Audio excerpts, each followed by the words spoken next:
As is the case with almost every division in boxing, fight fans aren't sure if the WBC champion Tyson Fury is the true heavyweight champion, or if it's Oleksandr Usyk with the WBA, IBF, and WBO belts.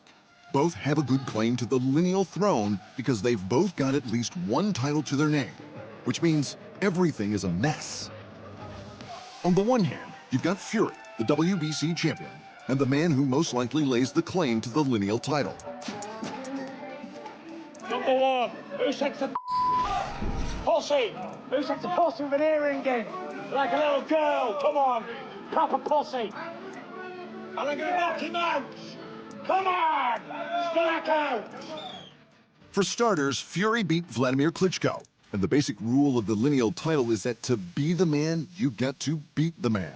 And in 2015, Vladimir Klitschko was most definitely the man.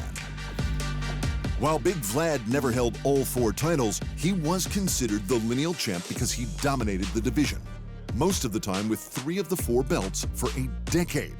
Even Ring magazine proclaimed him their official champion. But if he only held 3 titles, who held the 4th? To begin with, it was his brother Vitaly. And this is where the lineal rules get a little fuzzy. The reason why both men were holding all the belts, and then some, was that the previous champion, Lennox Lewis, who was the lineal undisputed champion, retired and vacated all of the belts. This obviously makes it hard to be the man when you can't beat the man. Generally speaking, the way to crown a new lineal champ is by having the 2 next best fighters in the division compete. It soon became clear that this was Vitaly Klitschko, who was beating Lewis on the scorecards in their fight until a cut cost Vitaly the win. And Vitaly's brother, Vladimir, who went on to collect the 3 belts that Vitaly didn't win. But because they promised their mother that they'd never fight, they never fought. So we didn't get a 1 versus 2 fight. It is unusual. That is not happening a lot, or happened a lot in the history. It's first time in the heavyweight division. The 2 brothers are champions and holding all of the major titles, or actually all the titles. They're all together 6. And my brother is retired right now, so I'm taking the focus just on my own in the sports. Eventually, though, Vitaly retired and vacated the title, which left Vladimir to put a beating on everyone and anyone in the division. And after he beat his mandatory challenger Alexander Povetkin in 2012, there was no doubt that Klitschko was the man to beat. In 2015, Vladimir fought this brash, young, 6'9" upstart named Tyson Fury. And Fury got the huge upset win in what has to be said was a pretty dull affair. But that doesn't matter. Fury beat the man, which made him the man. And then everything got fuzzy again.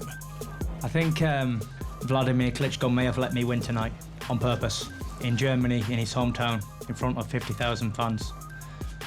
So who knows what the rematch holds. The one thing I can say about the rematch is do not forget to watch it or turn up and come and see it because it's going to be explosive. The rematch didn't happen because Fury put on a ton of weight, went hard on the drugs and alcohol, had a mental breakdown, and then stepped away from boxing for 3 years. The Gypsy King was stripped of the IBF title and vacated the WBA and WBO titles. But you can't just vacate the lineal title. For example, in the 1930s and 40s, Joe Louis was the lineal champ for 11 consecutive years before he retired in 48. At that time, he vacated the heavyweight title, but the lineal title? In his absence, the number 1 and 2 guys in the division, Ezzard Charles and Jersey Joe Walcott, fought for the heavyweight title, and Charles came out on top. This would usually make him the lineal champ too. But after just 2 years, Louis decided to come out of retirement and face Charles for the official heavyweight title he vacated. Now, Ezzard was universally acknowledged as the heavyweight champion because he had the actual belt. But it wasn't until Ezzard beat Joe that Ezzard was proclaimed as the lineal champion, because that's when he officially beat the man. And this was a similar situation to the one we had in 2018, when Tyson Fury announced his return to boxing. He before I had a point to prove. I needed to prove to everybody that I was the best fighter on the planet. And when I beat Vladimir Klitschko in Germany in November 2015, I'd become the best heavyweight fighter there was in my era at that time. And that was sort of the end of it for me, until the fire's back now. And it took over 2.5 years to get that fire back. I didn't think it was coming. I was waiting, thinking, is this fire coming or what? What's going on? And every time I went to the pub and had 10 pints of beer, I thought, yeah, I want to fight tonight. But in hindsight, I needed to get out of that environment and get away from it all, and then get my head back in gear and get focused. Like Joe, Tyson came back to boxing having never lost a title, but without a belt to his name.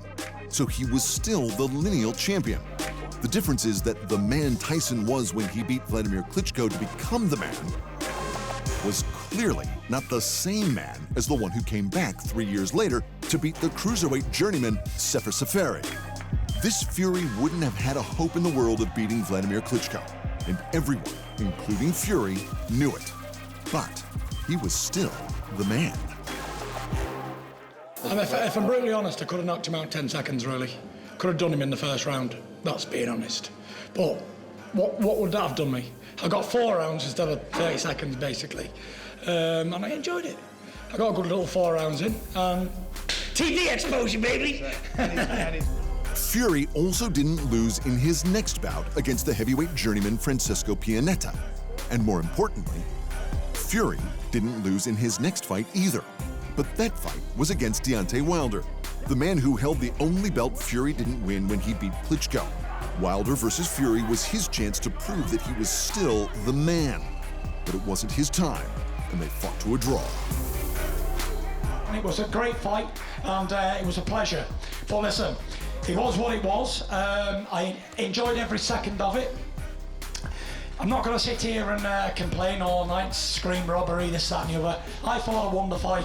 I'll leave the audience to decide what they thought. But listen, 2 men tried their hardest tonight, tried our guts out. We trained for 10 weeks, away from our families, put the sacrifices in. We both came in great shape, very fit, and it showed.